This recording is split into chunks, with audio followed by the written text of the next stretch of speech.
প্রভাত বন্ধুরা, আশা করি তোমরা ভালো আছো। আমিও ভালো আছি।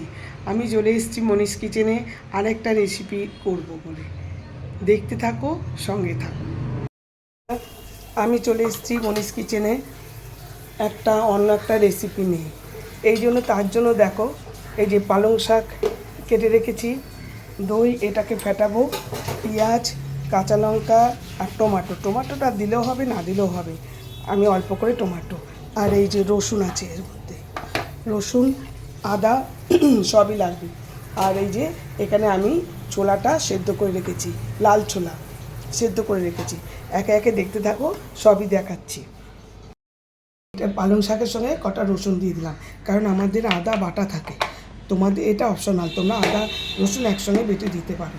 আমাদের যেহেতু আদা বাটা থাকে, তাই জন্য পালং শাকের সঙ্গে আমি বেটে নিচ্ছি। বাটা হয়ে গেছে। এর পালং শাকের সঙ্গে রসুন দিয়ে দিয়েছিলাম আমি। এইবারে দইটা ফেটিয়ে এর মধ্যে দিয়ে দিলাম। এবার আবার এটাকে মিক্সারে গ্রাইন্ড করব।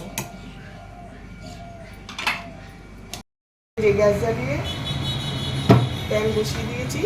এর মধ্যে এবারে একটু তেল দিয়ে দিচ্ছি।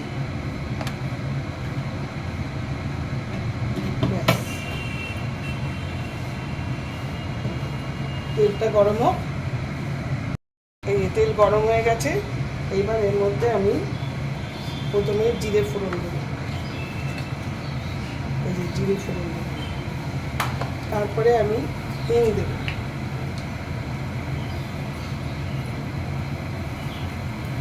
হিং দিলাম। এটা একটু নাড়াচাড়া করবো। গ্যাসটা কমিয়ে দিয়েছি, একদম কমানো। তেলটা গরম হয়ে গেছে তো, মানে জিরেগুলো সব পুড়ে যাবে, তখন খেতে ভালো লাগবে না। একটু সাঁতরে নিলাম। এর মধ্যে এবারে পেঁয়াজ কুচি দিলাম, পেঁয়াজ কুচি দিলাম।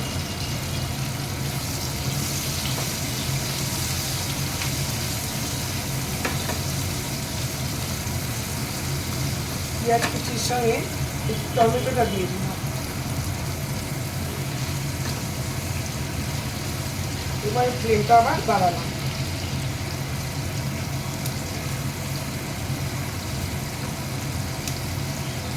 এবার কাঁচা লঙ্কা কুচি দিলাম।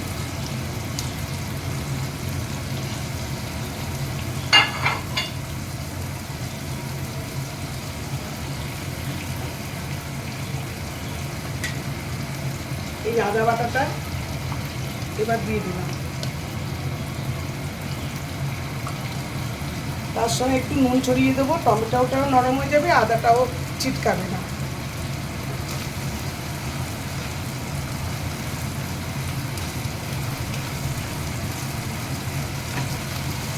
পেঁয়াজ এগুলো ভাজা হয়ে গেছে। এবার রোজকার মশলা দিচ্ছি। 1 চামচ জিরে গুঁড়ো দিলাম, 1 চামচ ধনে গুঁড়ো, 1 চামচ লঙ্কার গুঁড়ো দিচ্ছি, আর অল্প হলুদ।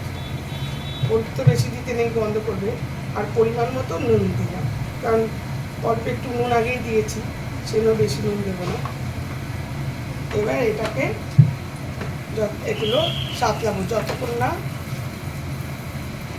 তেল বেরোচ্ছে। তো অনেকটা টক দই আছে, তাই আমি একটুখানি মিষ্টি দিলাম। এটা কিন্তু অপশনাল, কেউ মিষ্টি দিতে পারো, নাও দিতে পারো। আমি যেহেতু টক দই অনেকটা আছে, এটা ঠিক মতো হওয়ার জন্য একটুখানি মিষ্টি দিলাম, চিনি দিলাম। এবার আমি দই আর পালং শাকের মিশ্রণটা দিয়ে দিই।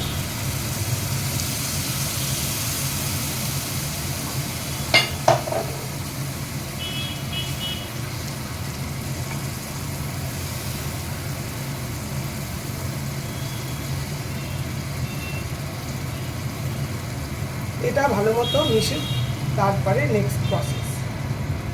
মশলা থেকে তেল বেরিয়ে গেছে। এইবার আমি সেদ্ধ ছোলাটা দিয়ে দিচ্ছি। সেদ্ধ ছোলাটা দিয়ে দিলাম। এবারে এটা অনেকক্ষণ ধরে কমিয়ে রেখে দেব। এবার হতে থাক, মশলা ভালো করে ছোলার সঙ্গে মিশুক, এটা হতে থাক। ভালো করে মিশিয়ে দিচ্ছি। এবার এটা বেশ খানিকক্ষণ কমিয়ে রেখে দেবো।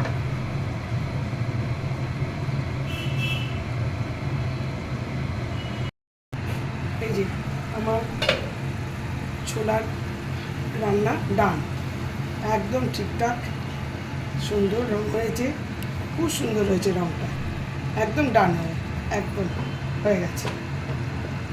বন্ধ করে দিলাম গ্যাস, ঢেকে রাখলাম।